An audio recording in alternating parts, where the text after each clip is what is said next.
সূরাতুল মুলক যারা নিয়মিত তেলাওয়াত করবে আল্লাহর মেহেরবানিতে তাদের কবরে কোনো আযাব হবে না। করতে রাজি আছেন? কথা কয় না। করতে রাজি আছেন সবাই? বিষ্ণুই বললেন এখানেই শেষ নয়, আরো আছে।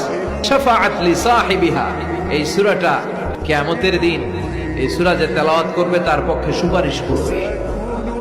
এজন্য বিষ্ণুই বললেন যে ব্যক্তি সূরাতুল মুলক নিয়মিত তেলাওয়াত করবে এই সূরাটা কিয়ামতের দিন ওই তেলাওয়াতকারীর জন্য আল্লাহর কাছে সুপারিশ করবে।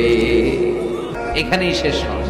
বিষ্ণুই বললেন খাসামাত আন সাহিবিহা, এই সূরা যে তেলাওয়াত করবে তার পক্ষে আল্লাহর সাথে এই সূরাটা দাঁড়িয়ে তার পক্ষ নিয়ে আল্লাহর সাথে তর্ক করবে, ঝগড়া করবে। আল্লাহ তুমি ওরে জান্নাত দিবা না কেন, ওরে মাফ করবা না কেন? তুমি না গফুর, তুমি না গফফার, তুমি না রহিম, তুমি না রহমান, তুমি মাফ করে দাও।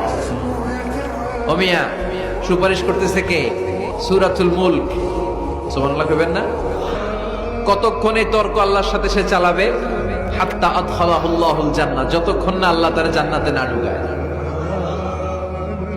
এখানেই শেষ নয়। বিষ্ণু বললেন মান কারাআ বিহা ফি লাইলাতিন ফাকাদ আকসারা ওয়া আতাবা, রাত্রি বেলায় যে সূরাটা তেলাওয়াত করবে পুরো রাতটাকে বরকতময় করে দিবে কে?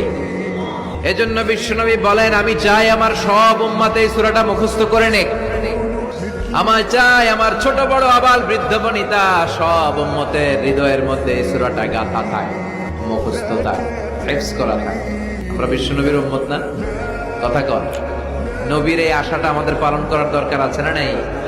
আমরা কি পারি না এই সূরাটা মুখস্থ করে রাখতে? মাত্র 30 আয়াত, প্রতি মাসে কয়দিন?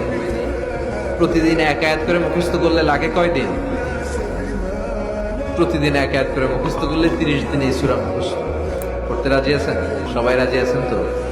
মনে থাকবে?